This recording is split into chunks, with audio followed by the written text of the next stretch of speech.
Hello বন্ধুরা, কেমন আছেন সবাই? আশা করছি আল্লাহর অশেষ রহমতে সবাই ভালো আছেন। আমরা তো কম বেশি কলকাতার নায়িকাদেরকে সবাই চিনি, কিন্তু আমরা কলকাতার নায়িকাদের ব্যক্তিগত জীবন সম্পর্কে বা কয়জনেই জানি। আজকের ভিডিওর মাধ্যমে আমরা কলকাতার বেশ কিছু নায়িকার ছেলের সঙ্গে আপনাদেরকে পরিচয় করিয়ে দেব। কাজেই ভিডিওটি অনেকটা ইন্টারেস্টিং হবে, সো পুরো ভিডিও দেখার আমন্ত্রণ জানাচ্ছি।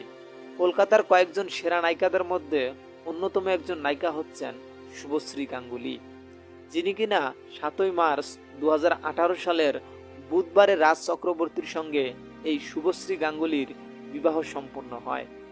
পরে 12ই সেপ্টেম্বর 2020 সালের শনিবারে এই দম্পতির ইউভান নামে একটি আদুরে পুত্র সন্তান জন্ম হয়, যা কিনা আপনি এই স্ক্রিনের মধ্যেই দেখতে পাচ্ছেন।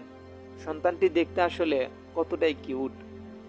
কলকাতার অন্যতম সেরা নায়িকাদের মধ্যে আরও একজন নায়িকা হচ্ছেন শ্রাবন্তী চ্যাটার্জি। তিনি ভারতের কলকাতায় জন্মগ্রহণ করেন। 2003 সালে মাত্র 16 বছর বয়সে পরিচালক রাজীব কুমার বিশ্বাসকে তিনি বিয়ে করেছিলেন। পরে এই দম্পতির ঝিনুক নামে একটি ছেলেও রয়েছে। এই দম্পতির সম্পর্কে অবনতি হবার পর শ্রাবন্তী এই রাজীবকে ডিভোর্স দেন। এছাড়াও তিনি কৃষাণ বিরাজ নামক একজন মডেলকে বিয়ে করেন পরে, এবং পরবর্তীতে তাদের বিবাহ বিচ্ছেদ হয়ে যায়। তারপর শ্রাবন্তী চ্যাটার্জি 2019 সালে রোশন সিংকে বিবাহ করেন। আর এই যে আপনারা স্ক্রিনে ছেলেটি দেখতে পাচ্ছেন, এটি হচ্ছেন কলকাতার অন্যতম নায়িকা শ্রাবন্তী চ্যাটার্জির একমাত্র ছেলে ঝিনুক। কলকাতার সেরা নায়িকাদের মধ্যে অন্যতম আরও একজন সেরা নায়িকা হচ্ছেন রচনা ব্যানার্জি। পরিচালক সুখের দাস তার প্রথম চলচ্চিত্র অর্থাৎ দান প্রতিদান, যা কিনা 1993 সালে মুক্তি পেয়েছে, আর সেই সিনেমার মাধ্যমেই তার নাম রাখেন রচনা, আর তার বংশগত নাম হচ্ছে ব্যানার্জি। এই হচ্ছে তার নাম, রচনা ব্যানার্জি। এই রচনা ব্যানার্জি সিদ্ধার্থকে বিয়ে করেন। পরে তাদের সারাসারিও হয়ে যায়, এবং সেই থেকে তিনি ওই উড়িষ্যা চলচ্চিত্র একেবারে ছেড়ে দেন।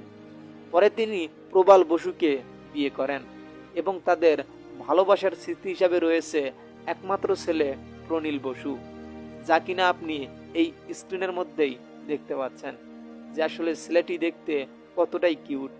কলকাতার সেরা নায়িকাদের মধ্যে অন্যতম আরও একজন সেরা নায়িকা হচ্ছেন কোয়েল মল্লিক। 2015 সালে নিসপাল সিং রানার সাথে বিবাহ বন্ধনে আবদ্ধ হন কোয়েল মল্লিক। তাদের বিয়ে হয় হিন্দু এবং পাঞ্জাব ধর্মের নিয়ম মেনে। পরে 5ই মে 2020-তে তাদের পুত্র সন্তান জন্ম হয়, যার নাম এখন পর্যন্ত আমাদের অজানা। আপনি তা হয়তো স্ক্রিনের মধ্যেই সেই পুত্র সন্তানটিকে দেখতে পাচ্ছেন। সো সুপ্রিয় দর্শক শ্রোতা, আমরা চেষ্টা করেছি কলকাতার সেরা কয়েকটি নায়িকার ছেলেদের সঙ্গে আপনাদেরকে পরিচয় করিয়ে দিতে।